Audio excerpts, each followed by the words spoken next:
Dentro de las drogas legales, la sustancia más utilizada es el alcohol. Bueno, ya han comenzado la grabación. Qué bueno. Ya, creo que ya es las 8:05, ¿no? Sí. Dentro de, como les estaba diciendo, dentro de las drogas legales más utilizadas es el alcohol, ¿no? Que tiene mayor prevalencia de vida. Después del alcohol viene justamente el tabaco y dentro de las drogas ilegales, como también les hemos explicado en la primera parte de generalidades de las adicciones, dentro de las drogas ilegales está pues cannabis a primera línea, luego viene cocaína. Dentro de esto, el artículo que ustedes han podido revisar, justamente la pasta base de coca. eh, Nos falta, ayer tuvimos un error en una de las preguntas, no se preocupen chicos, ya me comuniqué con Jorge. Vamos a considerar ese punto, justamente también ya acabo de hablar con la doctora Yas, ¿sí? Entonces vamos a desarrollar. Y otro tema, digamos, muy importante son las adicciones conductuales, ¿no? Como les he estado comentando en la primera parte de las generalidades de las adicciones, prácticamente cualquier conducta que tenga el ser humano, chicos, es potencialmente adictiva. Por eso es muy importante que ustedes reconozcan y puedan, digamos, saber el sustrato neurobiológico dentro de el desarrollo de una conducta adictiva, ¿no? Esa capacidad que tiene un determinado estímulo para poder hacer liberar, ya sea de manera tónica o sea, ya sea de manera fásica, dopamina desde el área tegmental ventral hacia el núcleo accumbens y conocer justamente lo que es el ciclo adictivo, ¿no? La intoxicación atracón, la abstinencia afecto negativo y luego lo que viene a ser la anticipación preocupación en general para todas las sustancias psicoactivas, incluso para las propias adicciones conductuales, se cumple el mismo ciclo. Entonces es importante tener en cuenta eso, ¿sí? Entonces vamos a desarrollar, chicos, primeramente, como ya hemos visto todo lo que es tabaco, hemos visto intoxicación, hemos visto abstinencia y hemos visto dependencia, ¿no? Vamos a hablar ahora de los trastornos por uso de tabaco, ¿sí? En general vamos a hablar primeramente de las definiciones y las generalidades de lo que es la planta del tabaco, ¿no? La planta del tabaco, chicos, que es Nicotiana tabacum, es la que se utiliza pues con mayor frecuencia que en las hojas secas para poder ser molidas y ser, digamos, compactadas en cigarrillos. Ahora, algo muy importante respecto al tabaco es que el humo de la combustión tiene más de 7.000 químicos, de los cuales aproximadamente el 10% de esos 7.000 químicos son sustancias cancerígenas, ya reconocidos. ¿Y cuál es el compuesto psicoactivo del tabaco? Viene a ser la nicotina, ¿no? Y ahí tenemos justamente la fórmula química, ¿no? Y es la sustancia probablemente, y esto es lo que quiero que recuerden, ¿no? Que tiene mm, el mayor potencial adictivo para el desarrollo de una adicción, una dependencia. Y se van a dar cuenta por qué cuando les explique justamente la neurobiología. Eso es lo que yo quiero que comprenda. Por eso es justamente un paciente cuando desarrolla una dependencia al tabaco es bien difícil dejar de fumar. Por eso hay muchos abordajes para el tratamiento, ¿no? Principalmente psicofarmacológico. Ahí tenemos la planta del tabaco, la composición química, justamente.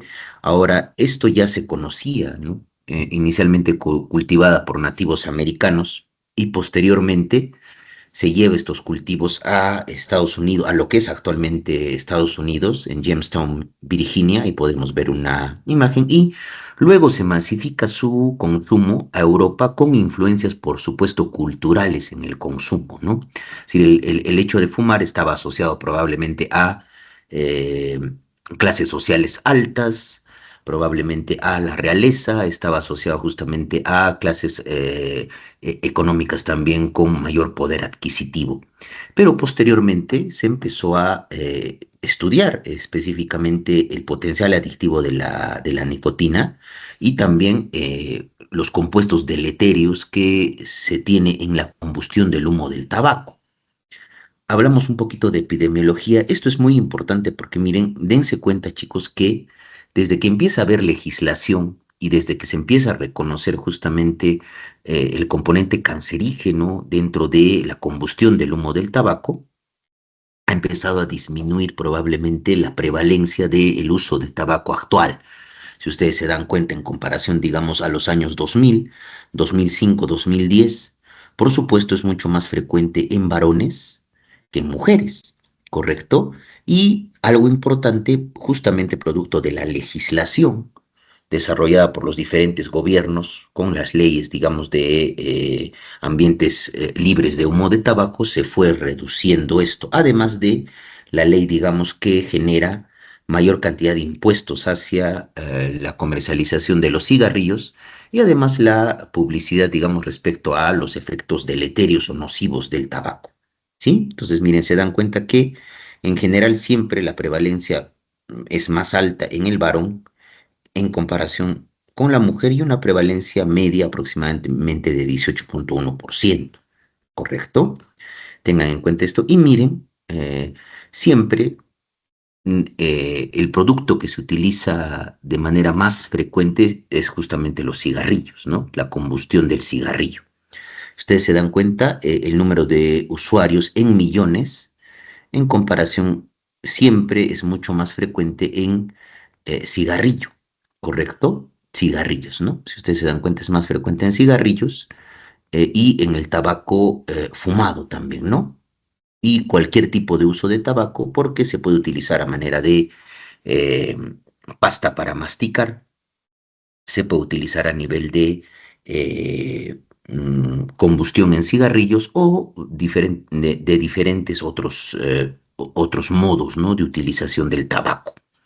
Correcto. Algo también importante y probablemente lo que ahorita no estamos considerando es que, aunque se lo considera en este estudio del 2024, se lo considera entre cualquier uso de tabaco es justamente los vapes, ¿no? Es decir, los dispositivos electrónicos dispensadores de nicotina, ese es el término exacto, que probablemente se ha popularizado su uso, ¿correcto? Que tienen incluso a veces mayor cantidad de nicotina que un propio cigarrillo. ¿Correcto?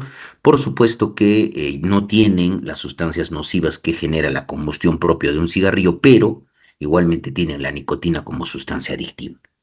Por eso ustedes pueden ver, ¿no? Si uno va por un grifo y entra alguno de estos autoservicios que están al lado de un grifo, podemos observar un montón de marcas que ahora patrocinan, por ejemplo, incluso conciertos, ¿no?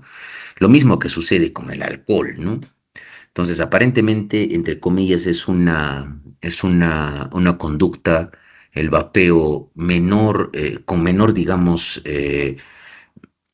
combustión y la menor producción de sustancias cancerígenas, pero igualmente se ha descrito probablemente el pulmón agudo del vapeador, ¿correcto? Asociado justamente al uso de los vapeadores, ¿no? Y la regulación en su venta, ¿no? Es algo muy importante a tener en cuenta. Entonces, ¿qué sucede? Miren, chicos, en nuestro país, esto es netamente para tener en cuenta en la parte epidemiológica porque es muy importante. Siempre, miren, en respecto a el tabaco, nosotros tenemos aproximadamente en varones 11,6 de prevalencia y en mujeres 2,6. Siempre es mucho más frecuente en el varón, ¿sí? Recuerden eso. Ahora tiene pues una farmacocinética y es por eso justamente que esta sustancia es tan adictiva, chicos, ¿no? Rápidamente se absorbe a nivel de la mucosa oral y a nivel también de la mucosa nasal y a pH alcalino, ¿no? Mejora incluso la absorción, ya sea en pipas o en tabaco masticado, y se absorbe rápidamente a través de la barrera hematoencefálica, ¿sí? Luego, apenas uno consume un cigarrillo, da una calada a un cigarrillo, chicos, en 10 a 20 segundos la nicotina ya está actuando sobre las neuronas dopaminérgicas del área tegmental ventral, ¿correcto? Se metaboliza a nivel hepático, algo muy importante a tener en cuenta, ¿no? Cuando ustedes se enfrenten a un paciente fumador, el humo del tabaco y la misma nicotina estimula o genera justamente inducción de enzimas hepáticas, específicamente de las del citocromo P450 y las isoformas CYP1A2 y las CYP2A6. Entonces hay que tener mucho cuidado, chicos, cuando nosotros tratamos a un paciente que es consumidor que tiene una dependencia a la nicotina, tiene una dependencia al tabaco, y utilizamos un medicamento que se metaboliza por vía hepática, ya que vamos a necesitar mayor cantidad de dosis para alcanzar un efecto adecuado, un efecto terapéutico del medicamento. Tengan en cuenta, por favor, eso. Y lo mismo cuando el paciente deje de fumar, porque va a disminuir la inducción y ya también dosis más altas van a volverse más tóxicas, ¿sí? Y genera metabolitos N-óxido. ¿Y cómo se excreta? La excreción netamente de la nicotina es renal, 70-80% como cotinina, esta es la que justamente se utiliza para su detección en orina, 10% sin cambios y 10% en otros metabolitos. Acá tenemos justamente las maneras como se puede utilizar el tabaco y acá nos faltaría justamente los dispositivos electrónicos dispensadores de nicotina, ¿no? Los vapes. Está el cigarrillo, el tabaco para masticar y la terapia de reemplazo de nicotina con los chicles que contienen nicotina. Sí, esto es muy importante. Entonces, que quede bien claro, chicos, esto, ¿no? El alto potencial adictivo. ¿Por qué se produce el alto potencial adictivo? Porque la nicotina es bastante lipofílica, atraviesa rápidamente la barrera hematoencefálica y en 10 a 20 segundos ya está actuando. ¿Sí? Bien, y acá justamente tenemos por qué justamente se produce el reforzamiento y la adicción a la nicotina, el desarrollo justamente de reforzamiento positivo. Miren, acá tenemos los receptores nicotínicos alfa 4 beta 2, ¿sí? Pues acá normalmente estos receptores en reposo están así. Luego, cuando viene el humo del cigarrillo, la nicotina abre el receptor y hace que se libere mayor cantidad de dopamina. Disminuye justamente ya la concentración de nicotina, ya se ha desensibilizado el receptor, se cierra completamente y esto genera el intenso craving por querer consumir. Y al final, ¿qué va a pasar?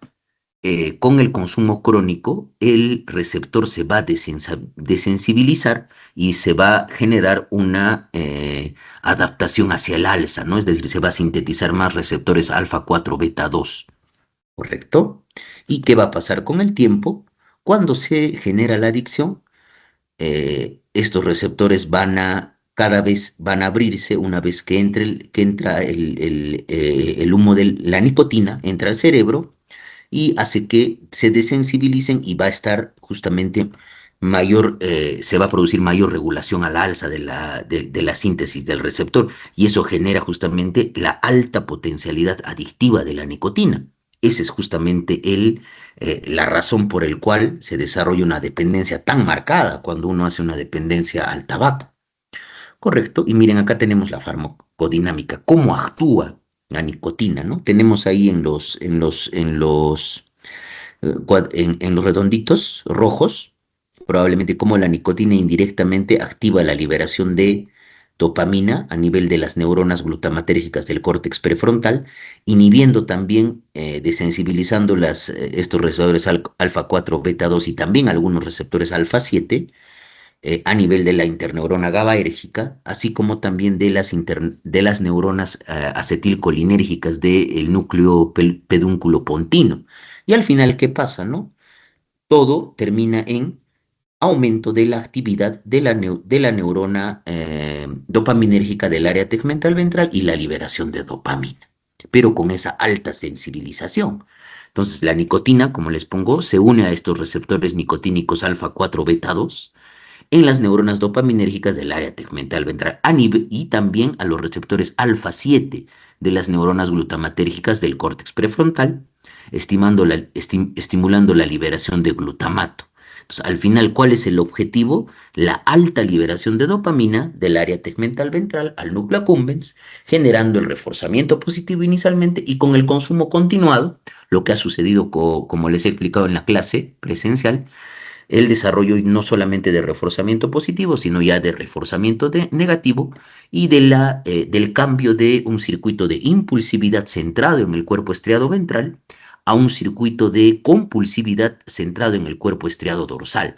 Es por eso que los pacientes pueden llegar a consumir incluso hasta 20 cigarrillos por día y probablemente el cigarrillo que más disfruten es el cigarrillo de la mañana, el primer cigarrillo, ¿sí?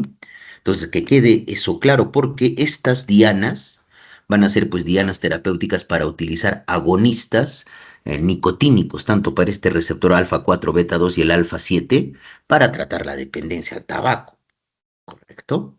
Entonces, miren, vamos a hablar de consumo perjudicial de tabaco, síndrome de abstinencia al tabaco y el síndrome de dependencia. Ahora, la intoxicación aguda debida al consumo del tabaco. Ahora, nosotros, chicos, no podemos llegar a poner, digamos, como lo teníamos lo asociado al consumo de alcohol con las unidades de bebida estándar, ¿no? No podemos identificar eso.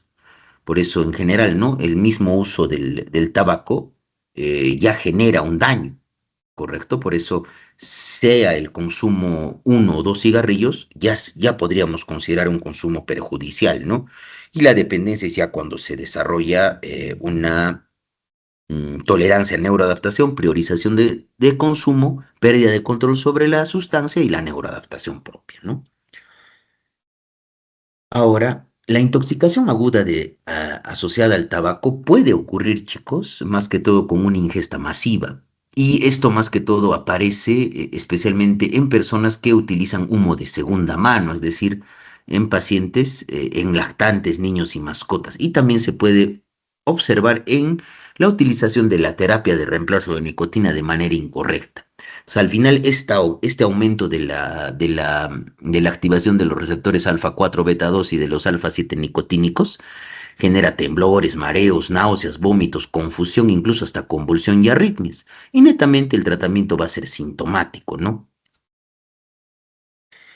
Ahora, el consumo perjudicial del tabaco es bien, como les decía, no es bien difícil de caracterizar, ya que la nicotina es, como ya les he dicho, es la sustancia psicoactiva con mayor potencial adictivo y se va a desarrollar por esa desensibilización de esos receptores rápidamente tolerancia, ¿correcto? Para tener en cuenta, o sea, no podríamos caracterizar eso, ¿no? Ahora, después vamos a hablar justamente de lo que es la abstinencia al tabaco. Entonces tenemos justamente un ejemplo, el ejemplo 5. Miren, un varón de 46 años refiere que fuma desde hace 33 años y que actualmente consume paquete y medio de cigarrillos, es decir, aproximadamente 30 cigarrillos al día. Dice que empezó a fumar a los 13 años y que fumaba ya a diario a los 15 años. A los 18 años se fumaba un paquete al día. Ha intentado 4 o 5 veces dejar de fumar. En estos intentos experimentó irritabilidad intensa, incremento del apetito, dificultad para conciliar el sueño y problemas de conciliación, de concentración que lo afectaron en su trabajo. Apenas pudo dejar de consumir 3 días y experimentaba un intenso deseo de fumar, aunque sea un solo cigarrillo. Entonces, una de las cosas importantes acá, miren, se dan cuenta que hay criterios de tolerancia y abstinencia, por supuesto, y miren la abstinencia. Lo más importante, por ejemplo, chicos, cuando hay una abstinencia al tabaco, a la nicotina, es la irritabilidad que genera, ¿no? Y además el aumento del apetito, ¿correcto? Es decir, porque la nicotina disminuye el apetito. ¿Sí? Entonces, eso es por eso probablemente uno de los factores que hace que sea bien difícil dejar de fumar. Refiere que empieza a fumar al momento de despertarse, incluso antes de ir al baño, y que el primer cigarrillo del día es el que más disfruta.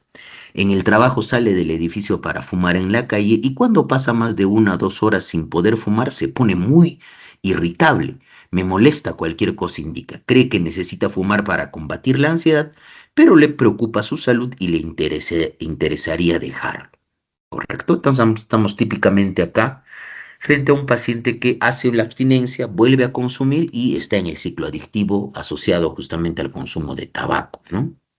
Entonces, miren, si ustedes se dan cuenta, vamos a hablar justamente ahora del síndrome de abstinencia al tabaco. Característicamente va a variar el síndrome, ¿no? Y la mayoría de veces se presenta la sintomatología en 1 a 2 días con un máximo en la primera semana. Y la sintomatología suele remitir entre las 2 a 4 semanas. Y más que todo, no es sintomatología, chicos, física, como sucedía, por ejemplo, en el consumo de alcohol, ¿no? Con el síndrome de abstinencia bien florido, con una hiperactivación neurovegetativa o autonómica. Entonces, más que todo es psicológica, hay irritabilidad y esta ansia intensa por consumir, ¿no? Y el aumento de peso pueden persistir durante meses o años. Entonces, se va a desarrollar justamente un cuadro que coincide con el cese de consumo, ¿no? Hay mayor deseo por consumir, hay irritabilidad, alteración del estado de ánimo, insomnio, aumenta el apetito, aumenta el peso, hay ansiedad y hay alteraciones de la concentración, lo que nos refería a nuestro paciente, porque recuerden que los receptores acetilcolinérgicos tienen que ver mucho con la memoria y con la atención y la concentración. Ujú. Tengan en cuenta eso. Sí, y acá tenemos el síndrome de abstinencia al tabaco. Se cumplen los criterios generales de un síndrome de abstinencia. Hay un deseo imperioso por consumir, malestar o debilidad, ansiedad, el humor es disfórico, es decir, una mezcla entre ansiedad, irritabilidad, ¿no es cierto? Insomnio, el aumento de apetito, el aumento de la tos, puede haber ulceraciones vocales y la dificultad para la concentración. Entonces, se les puede presentar un caso clínico donde el paciente esté consumiendo tabaco y esté desarrollando esta sintomatología, ¿no? Para poder identificar. Y para el DSM-5 prácticamente tiene los mismos criterios, ¿no? Y siempre recuerden, chicos, eso, ¿no? Preguntar sobre la fecha de último consumo y el desarrollo temporoclínico entre la emergencia de los síntomas y el último consumo de la nicotina, en ese sentido, ¿sí? Recuerden también que, y esto es muy importante para que ustedes recuerden, ¿no? Cómo la legislación disminuye el consumo, ha disminuido el consumo, pero igualmente, ¿no? Si, por supuesto, alguno de ustedes ha viajado al exterior, si uno pasa por el duty free de los diferentes aeropuertos internacionales, las cajetillas de cigarrillos están completamente baratas, ¿no? Eso a mí me ha llamado la atención, al igual que las bebidas alcohólicas, ¿no? Una, hace poco yo que viajé al extranjero, había una cajetilla de cigarrillos de 20 cigarrillos, acá está aproximadamente unos 18 soles, y si uno compraba la misma marca de cigarrillos en el duty free de un aeropuerto, creo que le salía a $1.40 cada cajetilla de 20 cigarrillos, ¿no? Entonces, vemos que hay, incluso, yo recuerdo mucho, en el aeropuerto internacional de Punta Cana, en República Dominicana, había un área específica para fumadores, ¿no? El consumo de tabaco es bastante intenso en Estados Unidos y en la parte de Sudamérica es muy, muy, muy frecuente el consumo de tabaco en Argentina. En Argentina más que todo, ¿no? Y es muy frecuente, probablemente, y se ha incrementado últimamente en mujeres, chicos, en mujeres. ¿Sí? Tener en cuenta eso. Justamente tenemos un ejemplo clínico. Miren, una mujer de 59 años indica que fuma 10 cigarrillos diarios, aunque el número ha ido subiendo desde hace un año cuando volvió a fumar. Había fumado 2 paquetes diarios durante muchos años, pero hace 2 años le diagnosticaron un carcinoma pulmonar no microcítico y le extirparon con éxito el lobo inferior del pulmón derecho, sin afectación mediastínica. Dejó de fumar tras la operación, pero acabó volviendo a unos pocos cigarrillos al día. Refiere que desea fumar más de lo que fuma, pero que sabe que es malo, por lo que solo se permite medio paquete diario. Le preocupa además ir a más a pesar de haberse puesto un límite, ¿no? Entonces acá tenemos un paciente probablemente con una dependencia al tabaco y justamente con la priorización del consumo, ¿no? A pesar de tener una patología médica ya diagnosticada y probablemente provocada por el cigarrillo, persiste con el consumo. Correcto. Y acá tenemos, miren, siempre los elementos en la historia clínica que deben incluirse en sujetos dependientes a la nicotina es preguntar en los antecedentes patológicos las enfermedades derivadas del consumo, ¿no? Del mismo hábito. Trastornos psiquiátricos van a repercutir negativamente. La mayoría de veces, chicos, hay, como les he dicho, ¿no? Esa comorbilidad entre un trastorno por uso de sustancias y una patología psiquiátrica, que es patología dual, ¿no? ¿Cuáles son los motivos y sus dificultades para dejar de fumar, ¿no? Centrémonos en qué es lo que está buscando el paciente. Y luego otra cosa importante es la historia del hábito tabáquico, ¿no? Es decir, cuántos cigarrillos fuma, cómo fuma, ¿correcto? O consume probablemente chicles de nicotina y el grado de dependencia a la nicotina, ¿no? ¿Cuántos cigarrillos fuma al día? Fuma con más frecuencia durante las primeras horas del día, que eso indica mucho más, una dependencia más intensa. Y como les decía, miren, el ciclo adictivo es el mismo. La nicotina va a generar, ya desarrollando la dependencia centrada en un circuito de compulsividad, alta compulsividad justamente y alta ingesta de la sustancia, ¿no? Que afecta el día a día. Ahí viene la intoxicación. Luego, después de que, como tiene un tiempo de vida media muy corto, rápidamente se desarrolla la abstinencia, la disforia, la irritabilidad, la alteración del sueño, el aumento del apetito y el paciente empieza a desarrollar un deseo intenso por consumir que solamente va a calmar cuando consume un cigarrillo. ¿Correcto? Ahora, ¿cuál es el tratamiento, no? Los 5 principales pasos, chicos, son pues estas intervenciones de las 5 A's para la dependencia al tabaco, ¿no? Ask, advise, assess, assist and arrange, ¿no? Es decir, preguntar, identificar y documentar el estado de consumo del tabaco de cada paciente cada vez que lo evaluemos, aconsejemos de una manera clara, eso es psicoeducación, evaluar si es decir, el paciente tiene la motivación para dejar de consumir tabaco, ayudar al paciente que intentar que deje de fumar, utilizar asesoramiento y probablemente organizar un programa para un contacto de seguimiento, ¿sí? Entonces, luego viene el tratamiento psicofarmacológico. Entonces, ¿cuáles son justamente las opciones que nosotros tenemos? Lamentablemente, como han visto, la farmacopea que nosotros tenemos en nuestro país es bien pobre, ¿no? Hay parches de nicotina, correcto, y va a variar según el producto y la cantidad que ha fumado una persona, y hay que ver, digamos, las recomendaciones de cada uno de los parches, ¿no? Hay goma de mascar, hay también pastillas de venta sin receta, y también hay spray nasal que se puede utilizar en inhalador.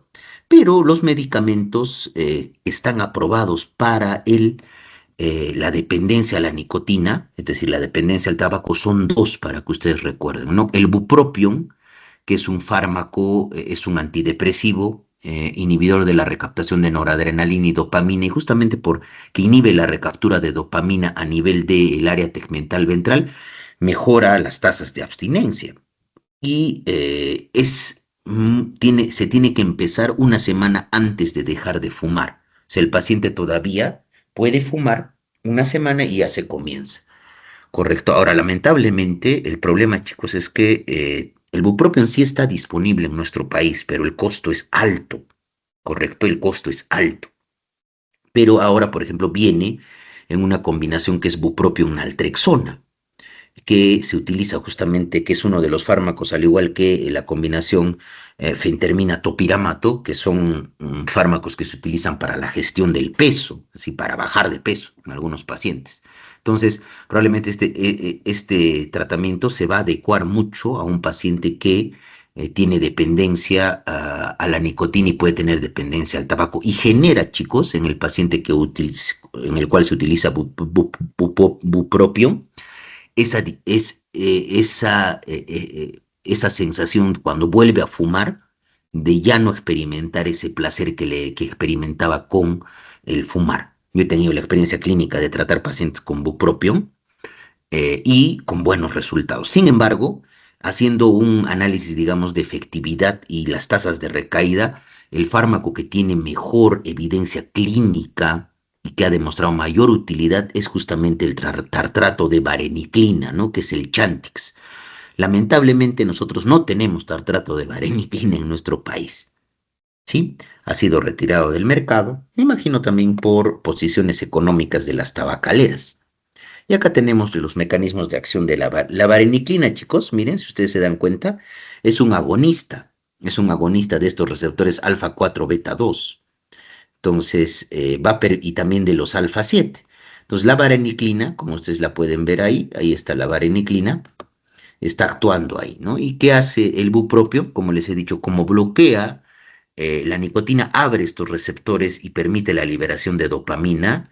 La nicotina hace que se libere dopamina, eh, con el bupropión, hace que se libere dopamina, ¿no es cierto? Bloquea la recaptura de dopamina a nivel de la, la neurona presináptica dopaminérgica del área tegmental ventral. Entonces hay mayor cantidad de dopamina y el paciente ya no experimenta justamente esa sensación de abstinencia. ¿Correcto? Dos mecanismos diferentes, pero recuerden, algo muy importante es que mayor evidencia clínica tiene justamente en los estudios la vareniclina, ¿no? Eso es muy importante para recordar. Ahora tenemos justamente la farmacia para la cesación, para tratar de dejar de fumar, ¿no? Ahí tenemos de primera línea, está la vareniclina, el bupropión y la terapia de reemplazo de nicotina utilizando chicles, ¿no? Si bien es cierto, ya no se está utilizando con mucha frecuencia eso, ¿no? Más se utilizan los fármacos, bupropión y vareniclina, pero lamentablemente no tenemos, digamos, la vareniclina, ¿no? Lo que sí tenemos es bupropión, pero el costo pues es alto, ¿no? Una tableta de bupropión está de 150 miligramos de liberación extendida, está aproximadamente 9 soles, hasta 10 soles, ¿no? Y no hay medicamento genérico en bupropión. Entonces, eso dificulta el tratamiento de los pacientes, ¿no? Porque hay pacientes que fuman y no pueden dejar de fumar.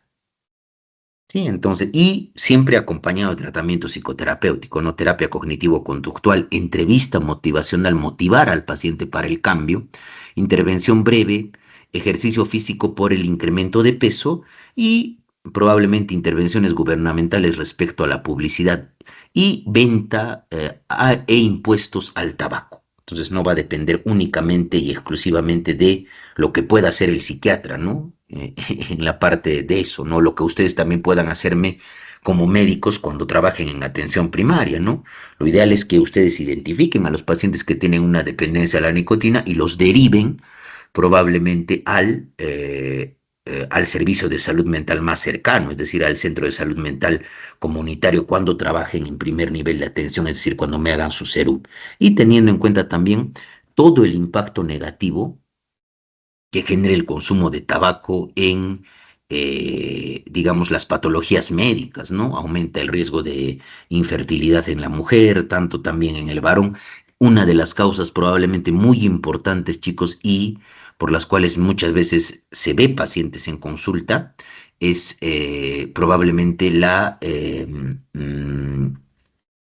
el desarrollo justamente de trastornos psicosexuales asociados a el consumo de tabaco, ¿no? Disfunción eréctil en el varón, anorgasmia en la mujer, cosa que a veces de repente, muchas veces no son cuadros que por el mismo estigma respecto a esto, en los países no se busca atención en los diferentes países. Sí, eso es algo muy importante. Y también los efectos deleterios, probablemente en una mujer, al igual que hemos visto en el consumo de alcohol que puede generar síndrome alcohólico fetal, ¿correcto? Cuando una mujer está embarazada y consume tabaco, consume alcohol, una mujer cuando está embarazada y consume nicotina también genera, digamos, mayor riesgo de alteraciones externalizantes probablemente en el producto, es decir, trastornos de conducta, aumento del riesgo de trastorno de déficit de atención, hiperactividad, y en relación de repente a las patologías psiquiátricas, lo que les comenté en esquizofrenia, ¿no?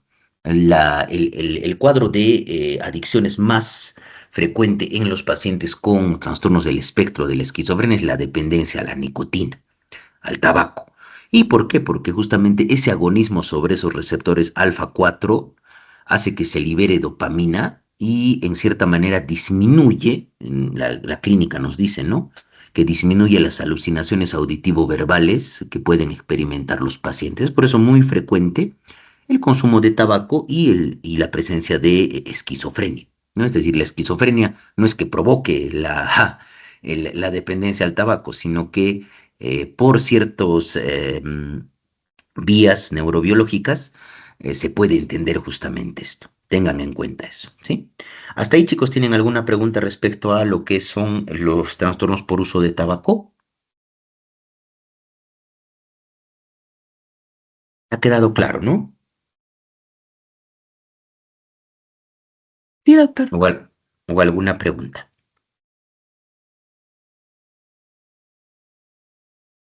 ¿no?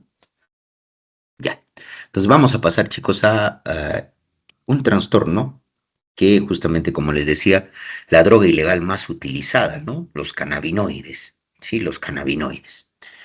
Y vamos a hablar del trastorno por uso de cannabis. No ha habido tanta, digamos, polémica respecto al uso de los cannabinoides normalmente.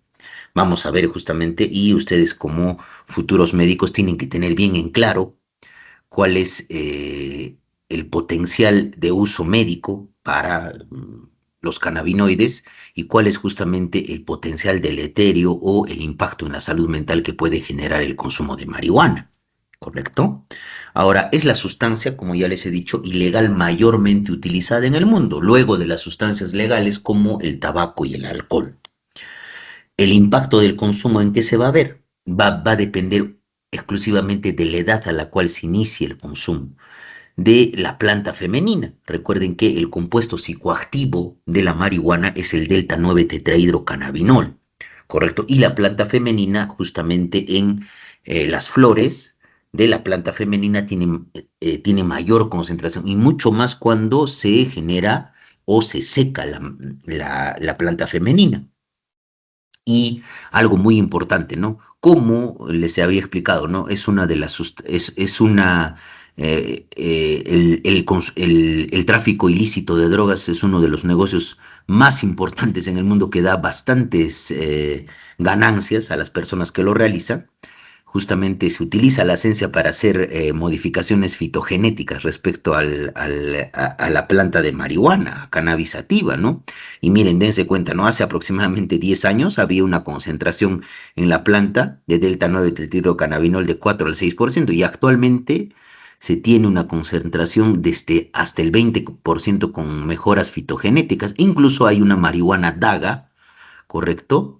Que puede llegar a tener hasta 90% de delta 9 tetrahidrocannabinol con todo el efecto eh, psicotizante que tiene. Ahora también va a depender mucho de la vía de administración. Las resinas ricas en delta 9 tienen probablemente mayor cantidad de delta 9 tetrahidrocannabinol y eso se denomina, esta práctica se denomina el dabbing, ¿no?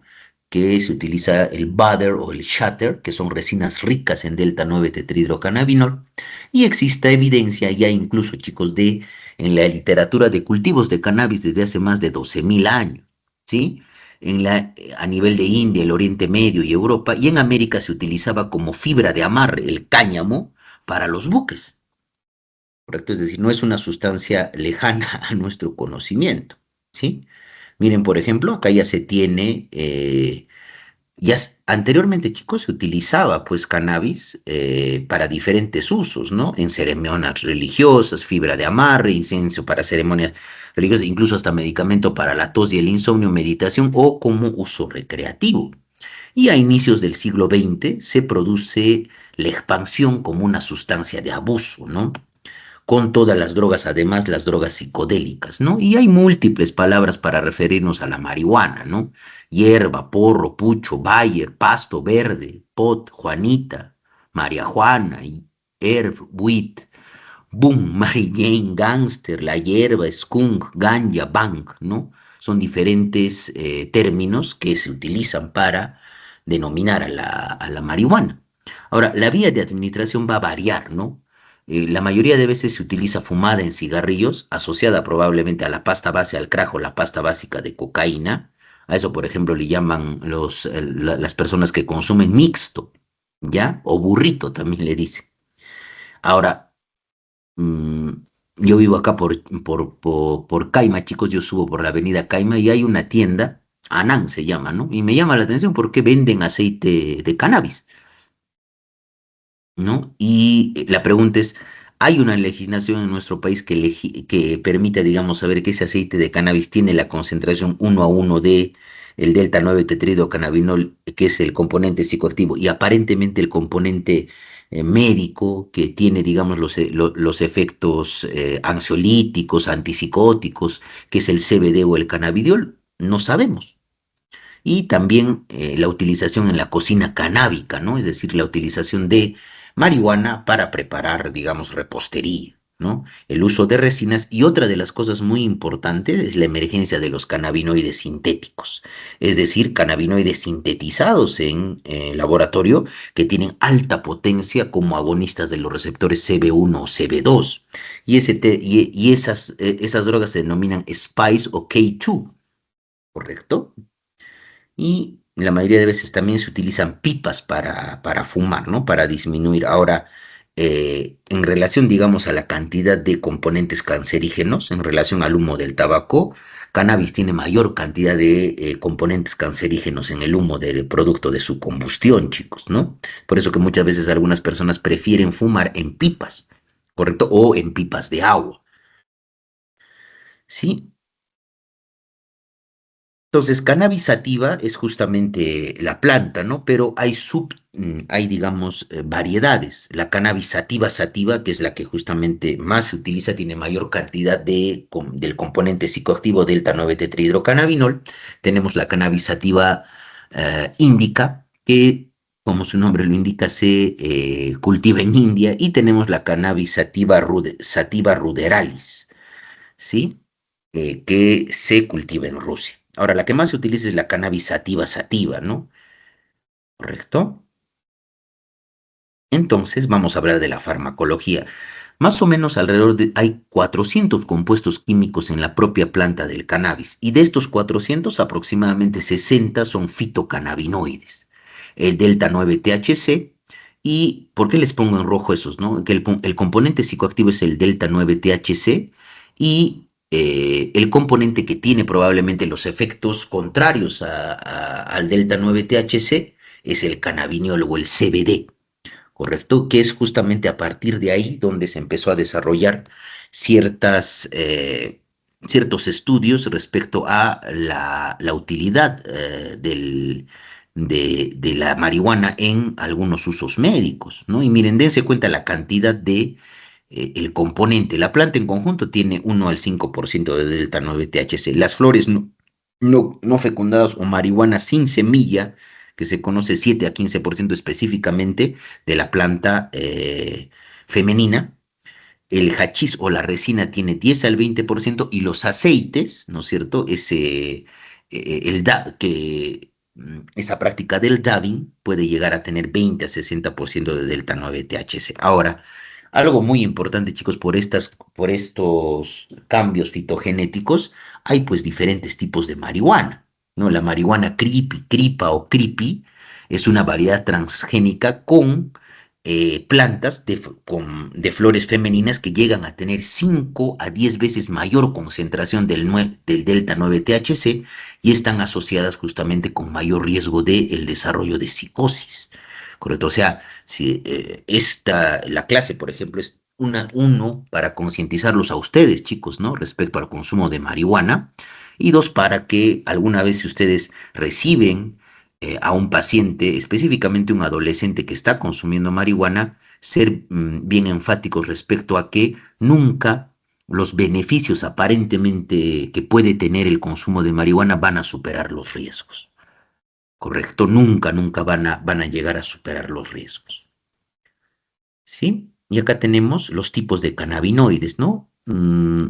Naturales o de la planta, los fitocannabinoides, naturales modificados, análogos a los naturales, sintéticos, agonistas sintéticos, ahí está el rimonabant, por ejemplo, mm, TH sintético y CBD sintético, que sí lo hay, y cannabinoides sintéticos no clásicos, ¿no? Cambian moléculas de estructura natural. Ahora, nosotros, chicos, tenemos, como les he dicho, tenemos endocannabinoides. Liberamos endocannabinoides dentro de nuestro cerebro. Son sintetizados en nuestros organismos que son ligandos de los receptores CB1 y CB2. Ahí está pues justamente anandamida, el 2-araquinoido glicerol, está la noladina, la virodamina y el NADA, ¿no? N-araquinoidildopamina. Entonces, los dos más importantes son anandamida y 2-araquinoido-glicerol, ¿correcto? Pero, por ejemplo, no tienen pues la acción tan potente de agonismo pleno de los receptores CB1, CB2 como lo tienen los fitocannabinoides, ¿no? Ahora, hay cannabinoides sintéticos, ahí tenemos el dronabinol en tabletas o el Savitex, la solución pulverizada de cannabinoides sintéticos en relación uno a uno respecto a delta 9 THC y CBD. Y tenemos justamente el Rimonabant, que les decía, ¿no? Que es un antagonista de los receptores endocannabinoides, pero ha sido retirado del mercado por el desarrollo justamente de ideación suicida. Y acá miren, vamos a tener justamente la farmacología. Miren, normalmente acá tenemos los dos componentes, ¿no? Y tenemos ese versus entre el delta 9 THC y el CBD, el cannabidiol. Y miren solamente la pequeña diferencia respecto a los grupos dentro de los anillos, ¿no? Esto el CBD es un isómero de delta THC, pero el delta 9 tetrahidrocannabinol es la sustancia ansiogénica, es psicoactiva, eh, probablemente genera psicosis, ¿sí? Está asociado justamente a euforia y además tiene algunos componentes antiinflamatorios, por eso lo ponemos en preguntas acá, ¿no? Y el CBD es probablemente que no es psicoactiva, es ansiolítica y es anticonvulsivante. Y tiene propiedades potenciales terapéuticas, sí, ¿no? Disminución del dolor, antiinflamatorio, pero específico para los pacientes. Ahora, hay indicaciones específicas para el uso de cannabis medicinal, chicos, ¿no? Uno es para la recuperación justamente del peso en pacientes con emaciación asociado a el VIH, ¿correcto? Dos es en el tratamiento justamente de las náuseas incoercibles asociados a eh, la quimioterapia, que no responde justamente a ondansetron. Y tercero es en la utilización justamente de síndromes con crisis epilépticas bien raros, ¿no? Como el síndrome de Lennox-Gastaut. Entonces, son situaciones muy, muy, muy, muy, muy raras para garantizar el uso. Miren, esto es lo que nos habla el National Institute on Drug Abuse, el NIDA, ¿no? Máximos históricos de consumo de marihuana entre adultos jóvenes de 19 a 30 años. Miren, por ejemplo, en comparación con los alucinógenos, es decir, LSD, psilocibina, cómo se ha incrementado el consumo de cannabis con ese aparente, probablemente esa aparente menos peligrosidad al pensar que es una hierba, es natural, ¿correcto? Tengan en cuenta eso, ¿sí? Y miren cómo está, qué sucede en nuestro país, ¿no es cierto? Miren, indicadores de consumo de marihuana según sexo, mucho más frecuente siempre es en el varón, ¿no es cierto?, que en la mujer. Y la prevalencia de último año de consumo de marihuana. Miren, en qué grupos etarios se da más? En menores de 20 años, en menores de 22 años, casi miren, 6 más 7, 13, 17% en menores de 22 años, ¿no? Incluso esto es lo alarmante, ¿no? En menores de 18 años. Y acá tenemos la percepción de gran riesgo de consumo de marihuana según grupos de edad, ¿no? Consumo de uno o dos veces. En 18 la percepción de riesgo es baja, ¿no? En los pacientes de 18 y menos, ¿no? Cuando tienen, digamos, un consumo frecuente, asociado justamente a esa idea, ¿no? De que cannabis no es, digamos, genera, digamos, un efecto de placer, probablemente se inician con un consumo experimental, después pasan a un consumo recreacional, finalmente pasan a un consumo perjudicial y finalmente a una dependencia, ¿sí? Eso es algo muy importante a tener en cuenta. Entonces, hay diferentes vías de administración, ¿no? Fumar o vaporizar tiene una biodisponibilidad aproximadamente del 10 al 35%. Y la intoxicación, chicos, cuando uno fuma marihuana, se produce en un minuto, con una intensidad máxima de 15 a 30 minutos y que incluso persiste alrededor de 4 horas, la intoxicación. Luego, la ingesta oral va a tener una biodisponibilidad del 5 al 20% menor a la vía fumada.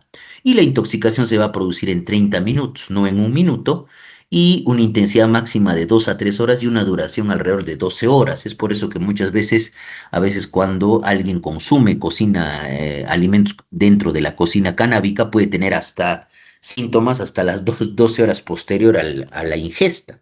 Entonces, como les decía, tiene alta afinidad por las proteínas y debido a su carácter lipofílico, al igual que nicotina, pasa rápidamente la barrera hematoencefálica y actúa como agonista de los receptores CB1 y CB2. ¿Cómo se distribuye? Debido a su liposolubilidad y además a su gran afinidad lipofílica, pasa la barrera hematoencefálica y además se deposita en la grasa corporal, en hígado, pulmón, presentando una cinética multicomportamental.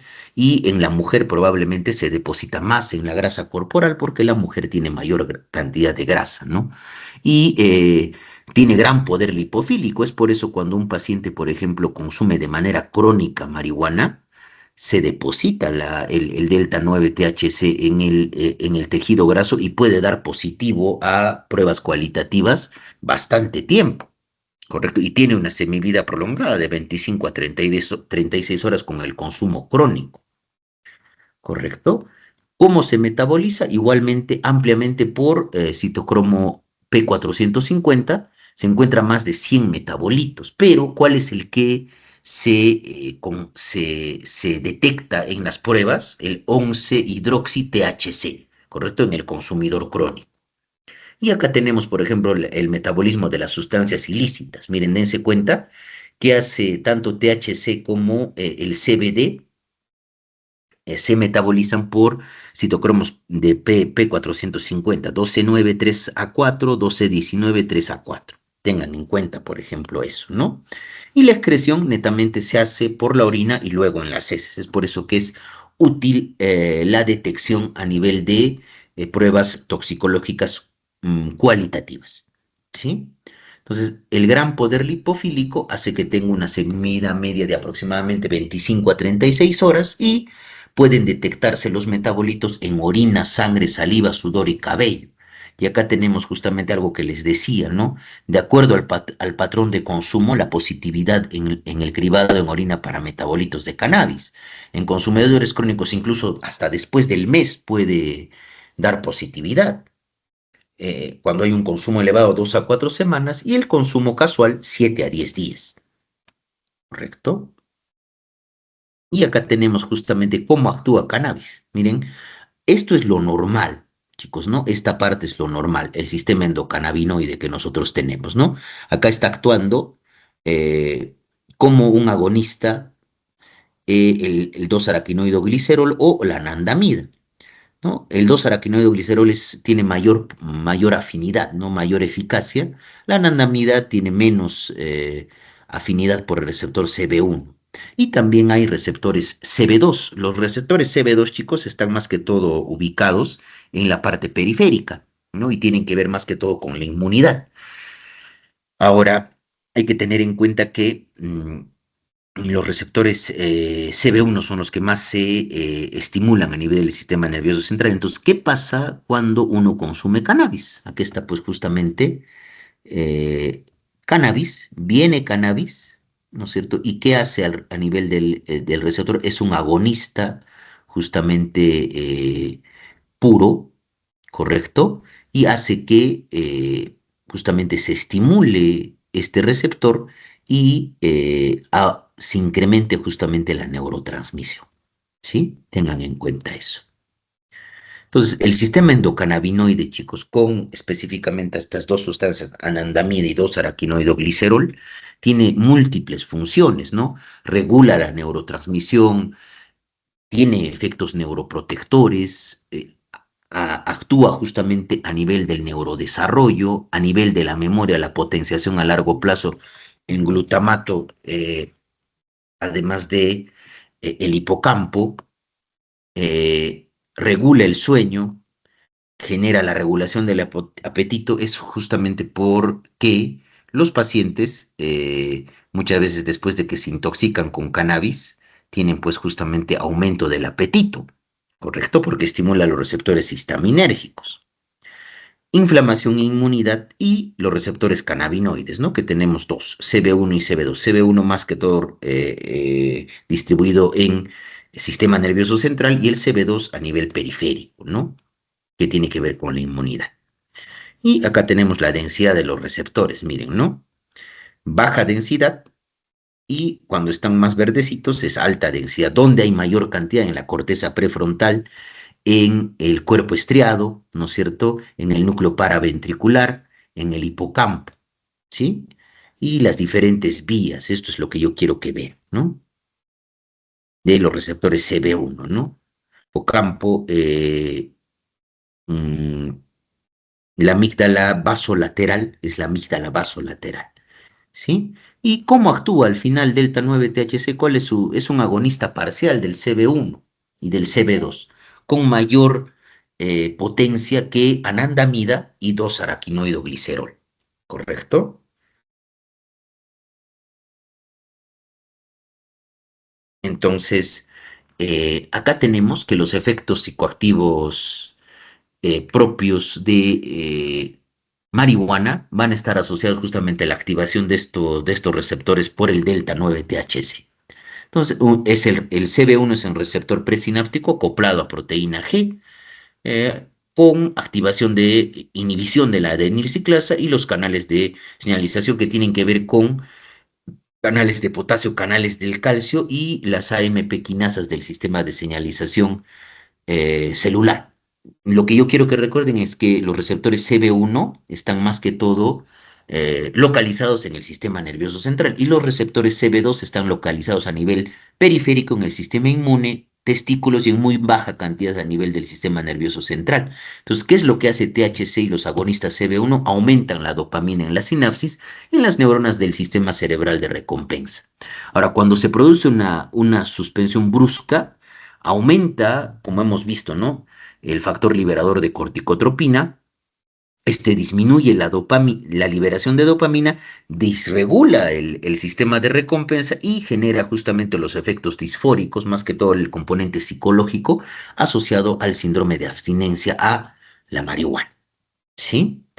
Entonces, miren, acá tenemos, ¿no es cierto?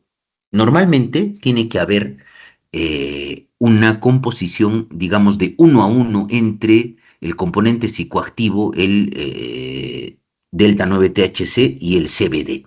Entonces, cuando hay un componente de 1-1, hay menos riesgo de alucinaciones e ideas delirantes. eh, Tampoco, digamos, el desarrollo de un cuadro psicótico crónico se va a alargar, y también hay menos riesgo de deterioro agudo de la memoria, ¿no? Si ustedes se dan cuenta. Sin embargo, el CBD solo tiene posibilidad, efectos, digamos, terapéuticos como antipsicótico, puede utilizarse también como ansiolítico, pero cuando se utiliza, y hemos visto, ¿no es cierto?, que las mejoras fitogenéticas sobre la planta del cannabis aumenta justamente la concentración de delta 9-THC. Entonces, ¿eso qué hace, no? Que esta planta genere mayor riesgo de alucinaciones e ideas delirantes, desarrollo temprano de un cuadro psicótico, alto deterioro a nivel de la concentración y la memoria, y además es muy frecuente, chicos, que llegue un paciente que haya consumido por primera vez cannabis y por buena suerte pues le genere un ataque de pánico, es decir, un ataque de pánico inducido por cannabinoides, y probablemente esta experiencia aversiva le hace que nunca más vuelva a consumir cannabis, ¿correcto? Y acá tenemos justamente lo que les decía, ¿no? ¿Cuáles están asociados los beneficios? El dolor crónico, reducir las náuseas asociadas a quimioterapia y la espasticidad en la esclerosis múltiple, además del tratamiento justamente de eh, los síndromes epilépticos raros, ¿no? El síndrome de Lennox-Gastaut, más que todo ahí, ¿no? O el síndrome de Dravet, también ahí.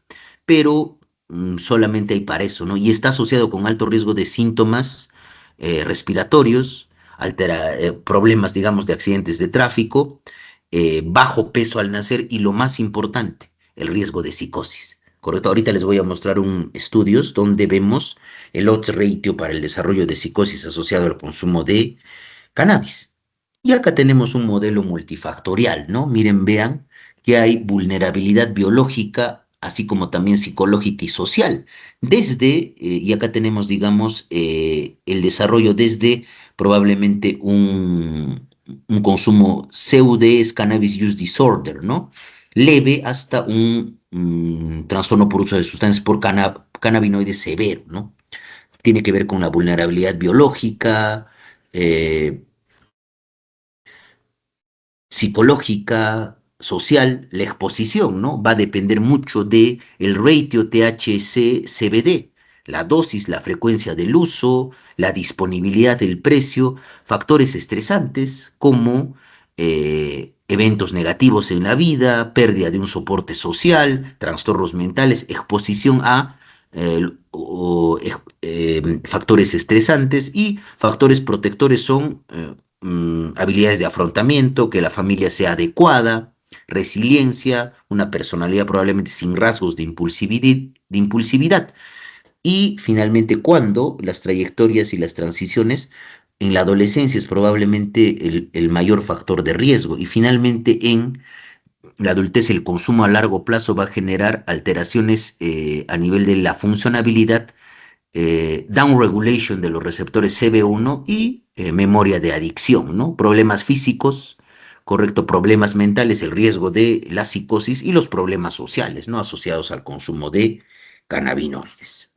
Sí, eso es muy importante a tener en cuenta. Si alguien está interesado en poder leer, digamos, un primer bien bonito de respecto a cannabis, pueden entrar a este link.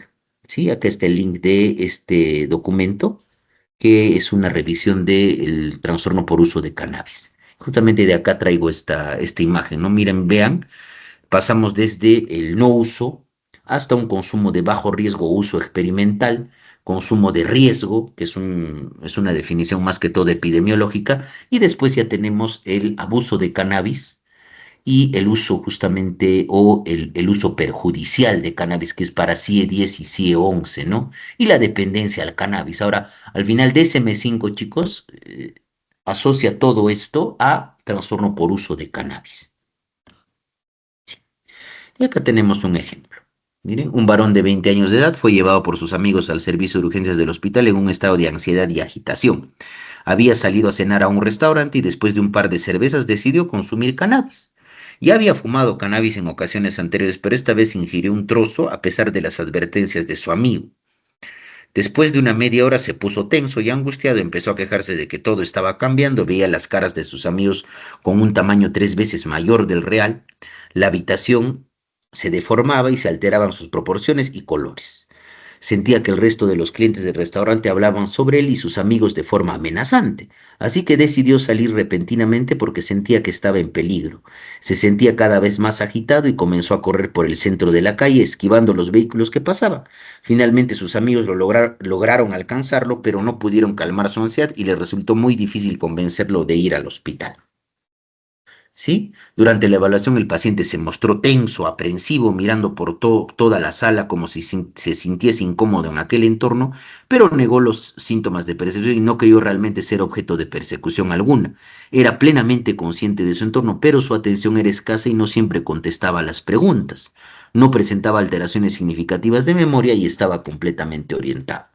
La exploración física revela la inyección conjuntival y la taquicardia, pero no se encuentran otras alteraciones. Se le hace una evaluación neurológica, tampoco relevó anomalías, y en el transcurso de unas horas se tranquilizó. Una vez que se sintió recuperado, abandonó el hospital en compañía de sus amigos, ¿no? Eso es lo que la mayoría de veces sucede, chicos, cuando hay una intoxicación por cannabinoides. Tengan en cuenta que a veces es difícil diagnosticarla cuando se consume por vía oral, ¿no? Entonces, la intoxicación por cannabis va a generar, ¿no? Euforia, desinhibición, ansiedad o agitación. Cuando es fumado, provoca esa inyección conjuntival y genera, digamos, distorsiones sensoriales, ¿no? Es decir, macropsias, micropsias, sensación probablemente de caminar sobre el agua, ¿correcto? Aumento del apetito es una de las características de la intoxicación por cannabis y eso se conoce justamente como hambre porrera, ¿no? Y taquicardia. Y tiene que haber, digamos, el consumo reciente. DSM-5 habla de inyección conjuntival, aumento del apetito, boca seca y taquicardia. Entonces, en la intoxicación, chicos, el tratamiento más que todo va a ser que pase el efecto de la sustancia y llevarlo al paciente a un sitio tranquilo, ¿no? Y si está muy agitado, o está con un ataque de pánico, podremos dar una benzodiazepina o si está muy agitado, un antipsicótico vía intramuscular como haloperidol. Ahora, no hay un síndrome de abstinencia bien caracterizado para CIE-10, CIE-11 ya lo tiene, ¿no? Entonces, dura varias horas hasta más de 7 días. O sea, hay una abstinencia crónica, ¿no? Hay ansiedad, irritabilidad, temblor distal en miembros superiores, sudoración y dolor muscular. Y lo que más frecuentemente se asocia, chicos, a esto es probablemente un síndrome amotivacional que vamos a ver ahorita, en un momento, ¿no? Entonces, la abstinencia está asociada a irritabilidad, nerviosismo, dificultad para dormir, eso es lo característico, pérdida de apetito, peso, intranquilidad, estado de ánimo deprimido. Puede haber dolor abdominal, espasmos y temblores, sudoración, fiebre y escalofríos. Entonces es muy frecuente, por ejemplo, el dolor abdominal asociado a la abstinencia a cannabis, que calma, chicos, característicamente con duchas calientes. ¿Correcto? Entonces eso nos hace pensar que un paciente probablemente puede estar teniendo una abstinencia a cannabis. Recuerden, por favor, eso. ¿Sí? ¿Y cuál es la actitud práctica frente a la intoxicación o la abstinencia? La intoxicación no es mortal, el tratamiento netamente va a ser sintomatológico, ¿no? Cuidados de apoyo, entorno tranquilo, puede haber hiperemesis canábica, ¿no? Con dolor abdominal y bastantes náuseas, lo que les decía, ducha caliente, capsaicina, crema de capsaicina en el abdomen. Para la agitación se prefiere las benzodiazepinas frente a antipsicóticos. ¿Y por qué se produce, chicos? Pues los síndromes de abstinencia, ya que hay una downregulation con el uso crónico. Entonces, eso, la deficiente activación, ya como ya no hay cannabis, hace que se libere mayor cantidad de noradrenalina, menos cantidad de dopamina, menos cantidad de serotonina, aumento del glutamato con la neurotoxicidad asociada y la alteración de la potenciación a largo plazo y la memoria, y menos GABA. Entonces, los síntomas de abstinencia, miren chicos, se pueden presentar dentro de las 24 horas con un máximo de 7 días, pero incluso hasta un mes luego del último consumo, especialmente en consumidores, digamos, duros de cannabis, ¿no? Que consumen bastante. Interfiere en el funcionamiento y es un reforzador negativo, ¿no es cierto? Es decir, el hecho que lleva a experimentar el síndrome de abstinencia, la recaída y el nuevo consumo. Pero sí es una oportunidad clínica, chicos, para iniciar el tratamiento con una mayor adherencia al mismo. Entonces, en la mayoría de las situaciones clínicas, la monoterapia prácticamente es imposible, chicos, cuando uno trata la abstinencia. Por eso utilizamos de repente antagonistas del receptor o agonistas de la subunidad alfa 2 delta de los canales de calcio regulados por voltaje que utilizábamos justamente en el alcohol, como es gabapentina. Utilizamos un hipnótico no benzodiazepínico, solpidem, donde hay, digamos, mayor evidencia para también la quetiapina, mirtazapina, y es netamente sintomático el tratamiento, ¿correcto? En la abstinencia. Y vamos a hablar del ejemplo 8, ¿no? Un varón de 27 años acude a consulta por presentar ansiedad e insomnio. El interrogatorio revela que lleva 7 u 8 años consumiendo 1 a 2 gramos de marihuana al día. Empezó consumiéndola de modo intermitente en la adolescencia y pasó a consumirla a diario en la universidad. Niega que sus notas se vieran afectadas por la marihuana, pero cuenta que dejó los estudios después del segundo año porque su trabajo en un pequeño café podía ayudarlo a conseguir su meta de poner un restaurante. Desde entonces ha trabajado en varios restaurantes, primero como camarero y después como director adjunto de un restaurante local. Decidió que es mejor ser camarero, me gusta el contacto con los clientes y puedo elegir el horario. Suele trabajar hasta tarde, llegando a casa después de las 2 de la madrugada y fuma marihuana antes de irse a la cama, lo ayuda a dormir. Si no consume cannabis, según dice, normalmente no puede dormir en absoluto. Fuma al despertarse porque le ayuda a relajarse. Refiere que el año pasado hizo intentos por dejarlo por el gasto que le imponía el comprar la hierba, pero es lo único que me sirve para la ansiedad y sin ello no hay forma de dormir. Actualmente no tiene ninguna relación, pero vive con 3 compañeros en un piso compartido. Sí, entonces característicamente acá hay un síndrome de dependencia, pues chicos, a cannabis, ¿no? Y ahorita les voy a mostrar el riesgo del desarrollo de psicosis. Entonces, miren, vamos a tener los mismos criterios, ¿no? Siempre recuerden, ¿no? Esos 3 pilares básicos para el diagnóstico de un síndrome de dependencia a cualquier sustancia, ¿no? La pérdida de control sobre el consumo, la priorización del consumo y la neuroadaptación. La neuroadaptación tiene que ver con el desarrollo de tolerancia, abstinencia y el craving, ¿no? Y aquí está prácticamente todo eso, ¿sí? Pérdida de control, eh, la priorización del consumo, es decir, el incremento de la priorización resultando justamente en riesgo social y físico, ¿correcto? Y la dependencia fisiológica con el desarrollo justamente de la neuroadaptación, ¿no? Eso es justamente para hablar de un síndrome de dependencia a cannabis. Entonces, ¿cuál es el tratamiento psicofarmacológico, no? Que está basado en evidencia. Ya hemos visto que la abstinencia netamente es el tratamiento sintomático, pero en el tratamiento justamente para ya una dependencia, no se tiene un fármaco específicamente aprobado, como sucede con el alcohol, con la naltrexona, acamprosato y disulfiram. Sin embargo, hay ciertas drogas o fármacos que han servido justamente para tratar a los pacientes, ¿no? De acuerdo también a la evaluación. Para el manejo de la abstinencia hemos dicho, ¿no es cierto?, que era útil quetiapina, mirtazapina, se podía utilizar solpidem, gabapentina, y medicación anti-craving, chicos. Probablemente el medicamento que ha demostrado mayor utilidad es justamente N-acetilcisteína, ¿no? Que es un fármaco que evita justamente estimulante del glutatio, ¿correcto? Y cuando hay comorbilidad psiquiátrica, hay que tratar la comorbilidad, es decir, cuando ya se transforma en una patología dual y siempre acompañado de psicoterapia, terapia cognitivo-conductual con entrevista motivacional, y también muchas veces se utiliza justamente reforzadores positivos, ¿no? Es decir, si mientras el paciente se mantenga abstinente, se le da probablemente un incentivo económico.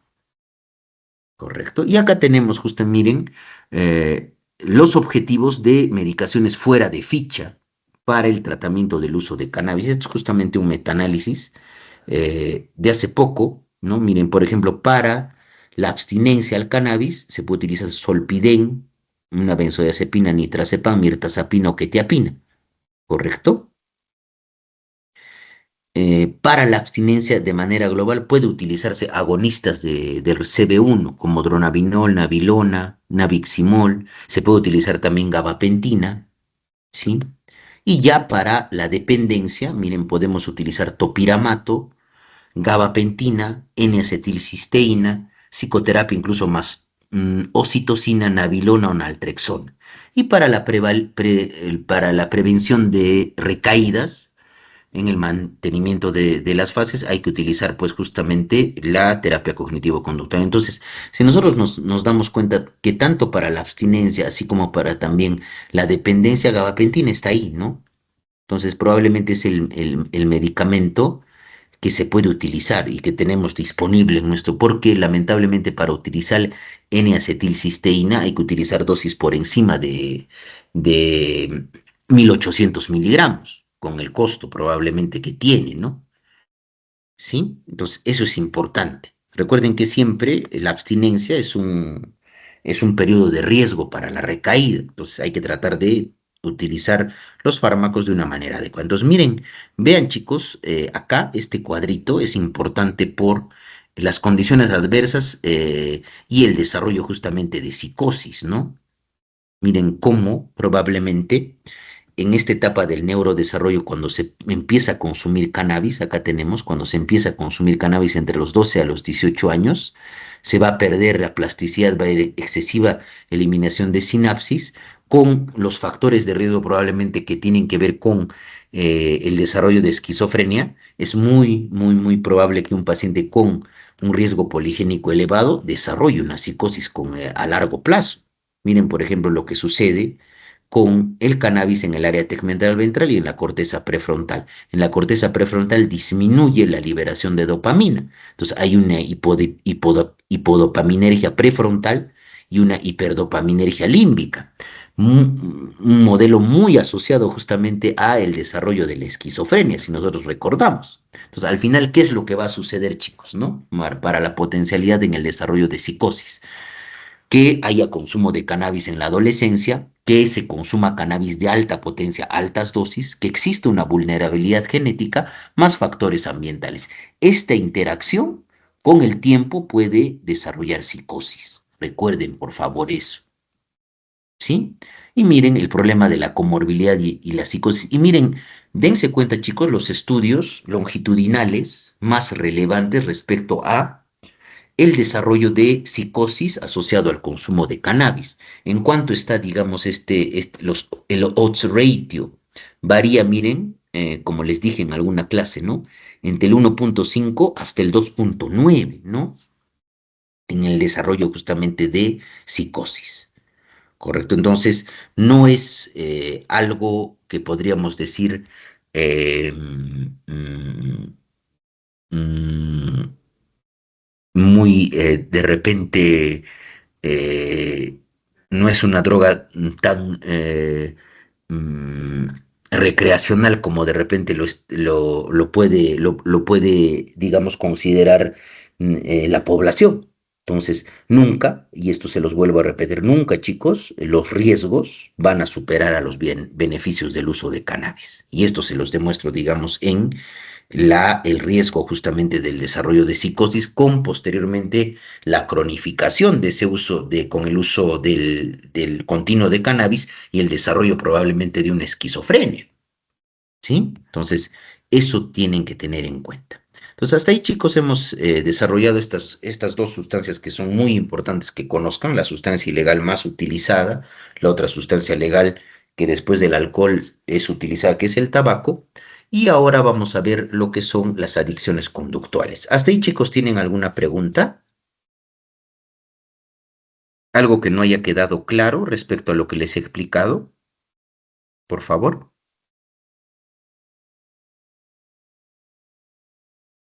¿Todo claro? Todo Sí, claro, doctor. doctor. Ya, listo, muy bien.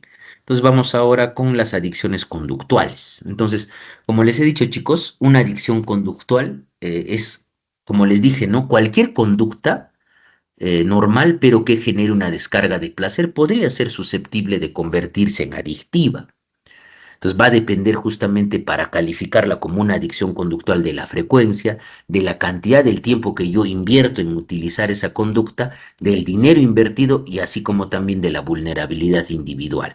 Y, por supuesto, el impacto negativo en el funcionamiento. Ahí hablamos de una adicción conductual. Entonces, ¿cómo se define una adicción conductual? Una dependencia hacia un objeto o actividad en la cual probablemente no hay la ingesta de ningún compuesto químico que ocasione cambios biológicos nocivos para el organismo, pero que afecta el circuito cerebral de recompensa. Si bien es cierto, chicos, no existe una sustancia que está alterando el circuito cerebral de recompensa, pero estas áreas cerebrales activadas por la conducta son las mismas que son activadas por las sustancias a nivel de la recompensa. ¿Sí? Miren, lo mismo, acá estamos viendo, digamos, o los highs inducidos por los comportamientos y acá al lado tenemos la, por un lado tenemos los substance use disorders y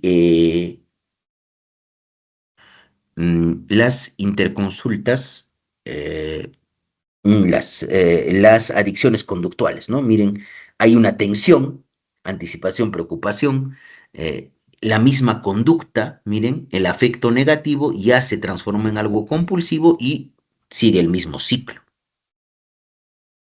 ¿no? ¿Ya? Mm, Y acá tenemos justamente la asociación, digamos, entre los trastornos impulsivos compulsivos o asociados al impulso y las adicciones conductuales. Acá se puede considerar, por ejemplo, el trastorno por atracón, el trastorno justamente de juego patológico y el trastorno de la adicción al Internet. ¿Correcto?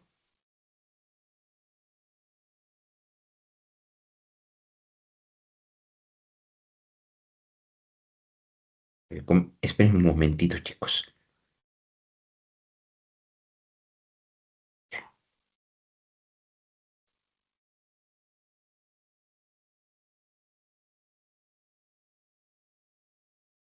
Entonces, se dan cuenta que es el mismo tipo, ¿no? Y acá tenemos, y está asociado justamente con, por ejemplo, acá dentro de los trastornos asociados al espectro obsesivo compulsivo está pues la adicción a las compras o oniomanía, ¿no? Y también se considera, por ejemplo, el trastorno de aumento del deseo sexual o la adicción al sexo, ¿sí? Son adicciones conductuales. Entonces, ¿de qué hablamos, chicos, respecto a la epidemiología? Es muy importante tener en cuenta, digamos, que es frecuente, ¿no? Y miren, dense, por ejemplo, cuenta que es mucho más frecuente de los trastornos de juego en línea, ¿no? En los últimos 12 meses, específicamente en la población de 15 a 64 años. Esto es estudios de España y es mucho más frecuente juegos en red y las apuestas en línea, juego problemático de Internet o alteraciones justamente asociadas al juego, mucho más frecuente en el... Han disminuido, ¿no? Pero por supuesto la pandemia, chicos, cuando hubo justamente el aislamiento social, el aislamiento obligatorio generó que se incremente el riesgo justamente de el uso justamente de Internet. Ahora, ¿qué trastornos consideramos dentro de las adicciones conductuales? Para CIE-10 está, chicos, el juego patológico, ¿correcto? El juego patológico. Y en el DSM-5 se considera el juego patológico, así como también el trastorno de juego por Internet. Recuerden, por favor, eso. ¿Sí? Y CIE-11, ¿qué considera? El trastorno de juego por apuestas, ¿no es cierto? Ya sea predominantemente fuera de línea, en línea, sin especificación, y el trastorno por uso de videojuegos, predominantemente en línea, fuera de línea, sin especificación, otros trastornos especificados debido a comportamientos adictivos y otros trastornos debido a comportamientos adictivos sin especificación. Entonces es muy importante tener en cuenta que, porque esto se produce más que todo, chicos, en adolescentes. Y el juego patológico, es decir, la adicción, digamos, a las apuestas en casinos, se produce más que todo en adultos. Y está muy, muy, muy asociado a comorbilidad psiquiátrica. Sí, acá tenemos justamente el ejemplo 8. Un expropietario de un concesionario de autos de 35 años de edad se presenta a consulta indicando que se inició en el póker y en las apuestas en hipódromos desde que tenía 15 años. Había dejado la universidad a los pocos meses luego de su ingreso y se había dedicado a la venta de coches. Pronto ascendió a encargado y después decidió continuar por cuenta propia. A los 32 años, era el propietario multimillonario de una cadena de concesionarios y estaba felizmente casado y con dos hijos, pero continuaba jugando al póker con frecuencia. Además tenía éxito como un apostador deportivo los fines de semana y durante la semana era un ganador imbatible en el póker y en juego de cartas, ¿no? Después de que su esposa diese a luz a un bebé muerto, el paciente empezó a ir a casinos más a menudo. Recuerden, chicos, ¿no? Los estresores como gatillantes para el desarrollo de la conducta adictiva y aumentar de forma gradual el volumen de las apuestas a juegos de cartas y a los dados. Sus apuestas deportivas también aumentaron de forma vertiginosa, los juegos en casa le resultaban cada vez más aburridos, no había nada de acción. Empezó a frecuentar un salón de póker que era ilegal y ofrecía acción de alto nivel. Tras varios años de juego ya acumulaba millones de dólares en deudas y mentía a su familia y a sus colegas sobre su paradero. Robaba de las cuentas de la empresa y personales, incluso de los ahorros de sus hijos para la universidad. Agotaba el crédito de las tarjetas y pedía préstamos a usureros a un interés desorbitante. Cayó en una profunda depresión y consideró seriamente la idea de suicidarse fingiendo un accidente para que el dinero del seguro cuidase de mi familia cuando yo ya no esté. Entonces, estamos viendo el impacto, ¿no? De una misma conducta frente a las apuestas, chicos. ¿Sí? Entonces, ¿cuál es el diagnóstico del juego patológico para CIE-10? Presencia de dos o más episodios de juego en el periodo de al menos un año, ¿no? Y estos episodios tienen que ver con carecen de provecho económico para el paciente, generan, a pesar de los efectos perjudiciales de la conducta, impacto a nivel familiar y social, a pesar del malestar que, y el paciente, el malestar que produce, tiene un impulso intenso por jugar. difícil de controlar y afirma muchas veces que es incapaz de dejar de jugar mediante un esfuerzo o voluntad, ¿no?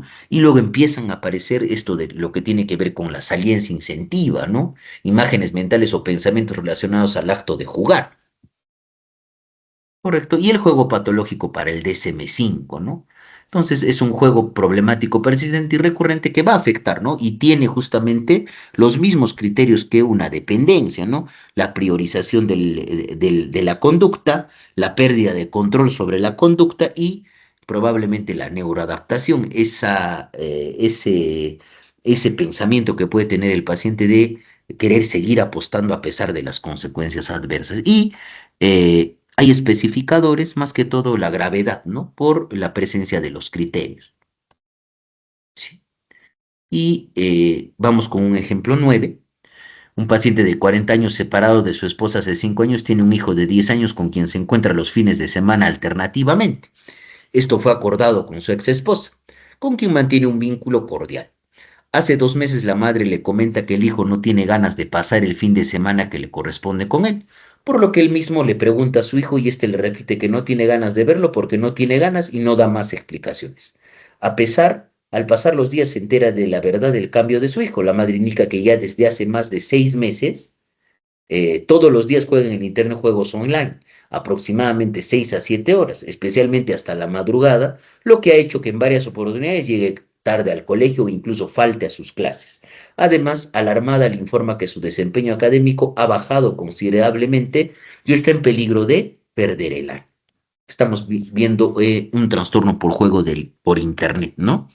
Entonces, actividades asociadas a los juegos, lo mismo, chicos, ¿no? Existe preocupación, anticipación, falta de control sobre el juego y el impacto probablemente en el funcionamiento, disminución en el rendimiento académico o la falta de consecución de probablemente los objetivos dentro del paciente.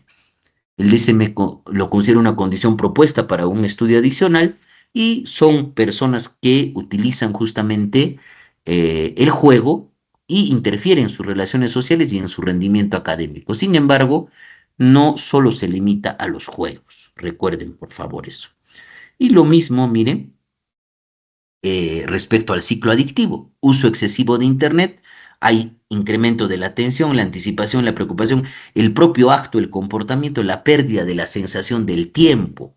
Ya no se tiene justamente objetivos básicos orientados y la necesidad de utilizar mayor tiempo la conducta. Luego viene la abstinencia con ansiedad, tensión, depresión y se vuelve al ciclo adictivo. Entonces, al final, en el inicio, va a haber una vulnerabilidad psicológica, actividades placenteras, presión social, se desarrolla la adicción tecnológica y va a haber también factores mantenedores, ¿no? Como déficit de autocontrol, control de los impulsos, la dependencia y la falta de otro tipo de actividades gratificantes. ¿Correcto? Ahora, ¿cuál es el tratamiento de las adicciones conductuales, chicos? ¿No? Actualmente, como son adicciones nuevas, no hay, digamos, un tratamiento específico, ¿no? Las intervenciones más eficaces han demostrado ser justamente las psicoterapéuticas y siempre es importante una adecuada evaluación psiquiátrica, ya que casi el 80% de los pacientes presentan patología dual en las adicciones conductuales, ¿sí? Tratamiento farmacológico off-label, ¿no es cierto? Inhibidores selectivos de recaptación de serotonina, bupropión, puede utilizarse anticonvulsivantes, topiramato, naltrexona y antipsicóticos de segunda generación, aripiprazol. Y técnicas psicoterapéuticas con evidencia, terapia cognitivo-conductual, intervenciones breves, entrevista motivacional es muy importante. Entonces, miren, chicos, la asociación entre adicciones y el trastorno por uso de sustancias. ¿Sí? Miren, juego patológico, 35 a 63% tienen otro uso es decir, otra patología por uso de sustancias, con cleptomanía, el trastorno de escoriación, comportamiento sexual impulsivo, adicción al Internet y la compra compulsiva. Entonces acá es muy importante que tengan en cuenta esto, ¿no? Porque en algún momento ustedes van a enfrentarse a un adolescente que puede estar desarrollando algún tipo de esta patología, ¿no? Y tienen que tener en cuenta eso, ¿sí? Con eso, chicos, hemos llegado a terminar. Yo les dejo una frase de Bernard Russell, filósofo británico. Me parece deshonesto y dañino para la integridad intelectual creer en algo solo porque es conveniente o beneficioso y no porque es verdad. ¿Sí? Esa es una frase de Bernie Russell. Les agradezco mucho por su tiempo, chicos. A ver, hasta ahí ahora que hemos terminado, ¿tienen alguna pregunta? ¿Algo que no haya quedado claro? Doctor, ¿qué es trastorno por escoriación? El trastorno por escoriación es un trastorno asociado justamente al control de los impulsos, donde un paciente tiene una urgencia, un impulso de realizarse una lesión, rascarse, ¿correcto? Está asociado más que todo al espectro obsesivo compulsivo. Hay una urgencia que solamente calma con cuando el paciente se realiza justamente una lesión a nivel de piel. Eso se llama trastorno por escoriación.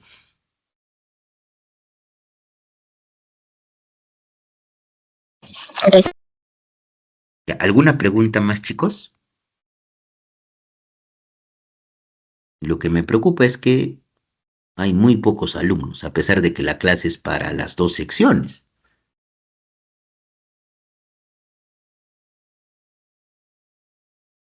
para las cuatro secciones, chicos.